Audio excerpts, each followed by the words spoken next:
یہ بتائیے کہ عمران خان صاحب کے یہ جو ڈو مور سے ایبسولوٹلی ناٹ تک پاکستان کو جو لے آئے ہیں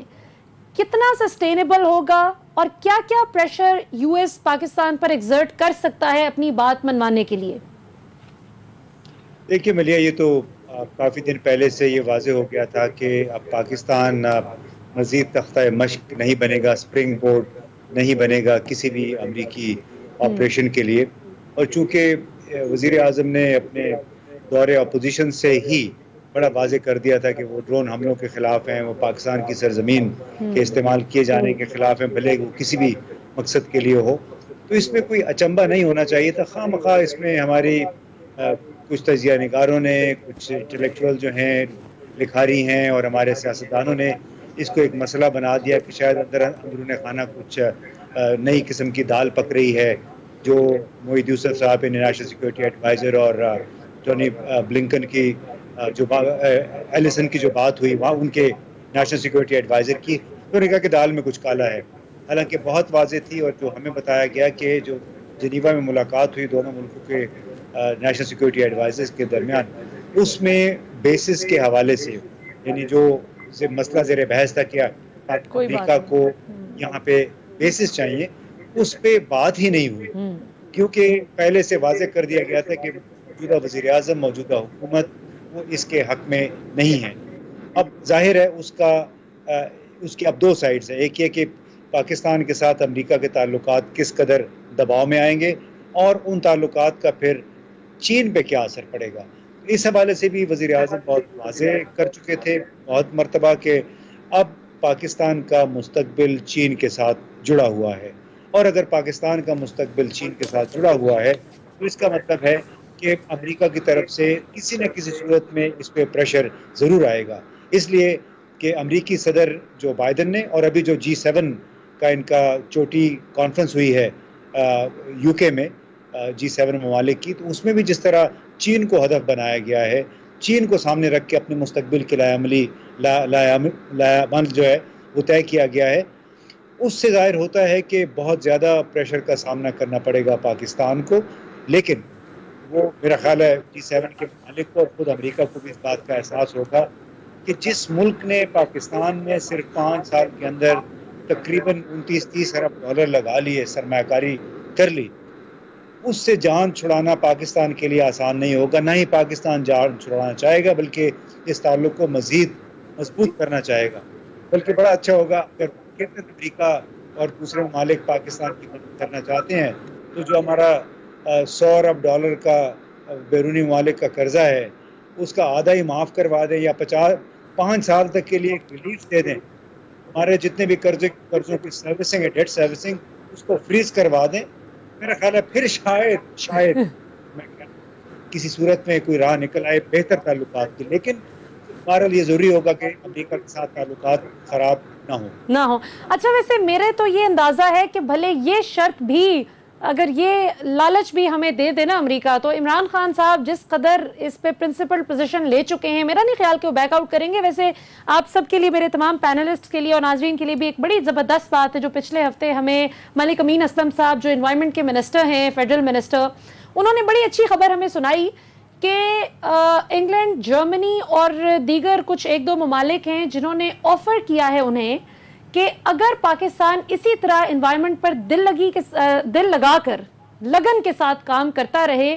تو عین ممکن ہے کہ ہم پاکستان کے کچھ قرضے معاف کروانے میں ول پٹ ان آور ورڈ. تو یہ ایک بڑی انٹرسٹنگ آفر ہے کہ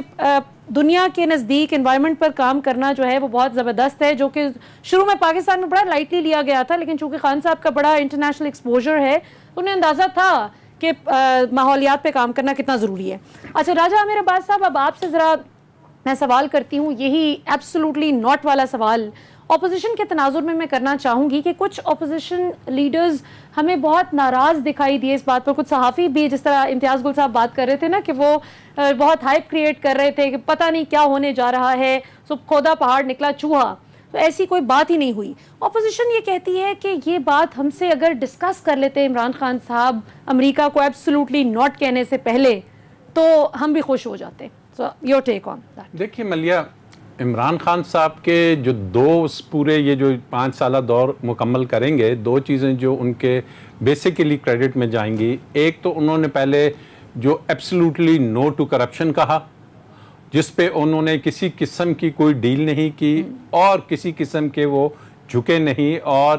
ان جو کرپٹ سیاستدان تھے یا بیوروکریٹس تھے یا کارٹلز تھے، ان کے پریشر میں نہیں آئے. نمبر 2 جو اس سے بڑا پریشر تھا وہ تھا یو ایس کا، اور یو ایس کو بھی انہوں نے وداؤٹ کہ جی آپ کوئی ادھر جائیں ادھر جائیں یا اس کو آپ چھپائیں، انہوں نے بڑا ایک کلیئر میسج دیا کہ absolutely not the soil of Pakistan would not be used کہ ایک طرف ہم بات کریں کہ جناب ہم نے افغانستان میں امن لانا ہے کہ جو کہ ہمارے ملک کے لیے بھی بہتر ہے، اور اسی وقت ہم وہاں پہ سی آئی اے کو بیسس دے دیں کہ جناب وہ امن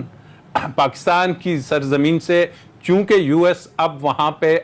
تھک چکا تھا، وہ یہاں سے یہ کام کرے. نمبر 2 اس کی افغانستان کے علاوہ بھی ایک ملٹی پرونگ ریزنز ہیں. نیکسٹ ریزن اس کہ پاکستان اس نے جو جیوگرافیکل اور پولیٹو جیوگرافیکل جو آپ کا بن رہا ہے سسٹم، یا آپ کے جو مختلف گروپس بن رہے ہیں، اس میں آن دی ون سائڈ اگر آپ چائنا کو، جیسے ابھی آپ نے بھی کہا کہ وہ پاکستان کا سب سے مضبوط ایلائی ہے اور پاکستان کا فیوچر ہے، ایک طرف آپ سی پیک کرتے ہیں، دوسری طرف چائنا جس کو امریکہ نے ڈکلیئر کیا ہے کہ ہمارا اب دشمن رشیا نہیں بلکہ چائنا ہے، تو آپ ایک ڈکلیئرڈ اینیمی جو ہے چائنا کے ساتھ اپنے ملک میں لا رہے ہیں، وہاں پہ آپ یو ایس کو بیسس دیں گے تو یہ پریکٹیکلی پاسبل نہیں ہے. ایک طرف آپ رشیا سے بات کرتے ہیں، ایک طرف آپ ایران کے ساتھ آپ نے بڑے اچھے ڈائلاگز شروع کیے، بڑی اچھی باتیں ہوئیں، بارڈرز کھولے، تو اسی وقت آپ یہاں پہ لا کے اگر یو ایس کو بٹھائیں گے تو یہ ایک ایسی کنفیوزنگ سٹیٹ ہوگی کہ پاکستان کی وہ جو کلیئر پالیسی ہے فورن پالیسی، اس کو ایک دھچکا لگنے کا خطرہ ہے. تو ان تمام فیکٹرز کو مد نظر رکھتے ہوئے پاکستان نے یہ سٹانس لیا کہ ناؤ وی ہیو ٹو سی، کیونکہ عمران خان کا اپنا نہ یو ایس میں نہ یو کے میں کوئی سٹیک ہے، نہ اس کی جائیدادیں ہیں، نہ اس کی پراپرٹیز ہیں، نہ وہ ادھر جا کے بیٹھتے ہیں کہ 3-4 سال وہاں جا کے بیٹھیں، پھر ان کے کہنے پہ یا ان کی لابیز کے کہنے پہ پاکستان میں ان کو حکومت دی جائے. انہیں حکومت اس طرح سے نہیں ملی، نہ وہ ایسا کریں گے.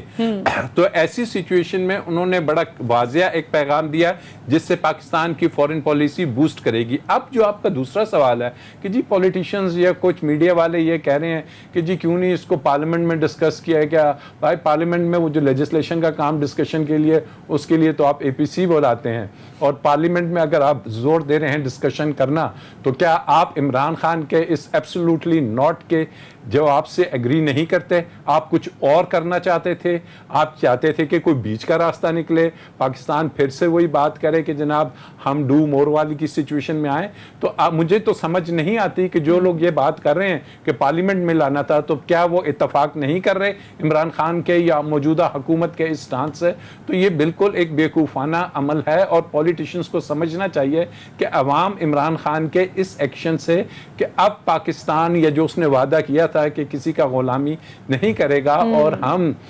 کسی اور کی بندوقیں اٹھا کے جنگ نہیں لڑیں گے، کیونکہ ہم نے دیکھنا ہے کہ ہم نے اکنامکلی کیسے ترقی کرنی ہے. تو اس کا واحد راستہ یہی ہے کہ آپ نے نئے روٹس بنانے ہیں، آپ نے نئی طریقے سے اکانومی کو ڈیزائن کرنا ہے. تو انفارچونیٹلی ہمارے ٹی وی پہ اور میڈیا پہ یہ باتیں نہیں بتائی جا رہی کہ فورن پالیسی کی حد تک یا اس پہ ہم کتنا بہتر پرفارم کر رہے ہیں. ہاں امریکہ کا پریشر آپ کو آئے گا، کہاں سے آئے گا؟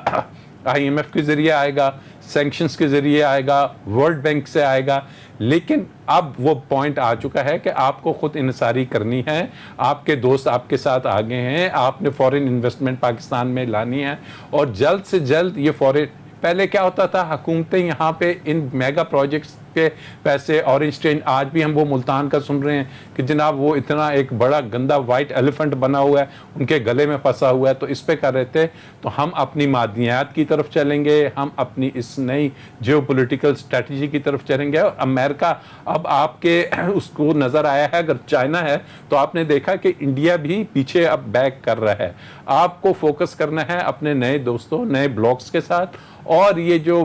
ٹپیکل باتیں ہیں اس سے ہٹ کے. تو آئی سیلوٹ دا پریزنٹ گورنمنٹ کہ انہوں نے یہ جو اقدام لیے ہیں اسٹریٹ اوے بات کرنے کے، اس سے پاکستان کی عزت میں، وقار میں، اور اس کے جو فورن پالیسی کا ایک سٹانس ہے وہ دنیا میں مزید اوپر جائے گا، اور اب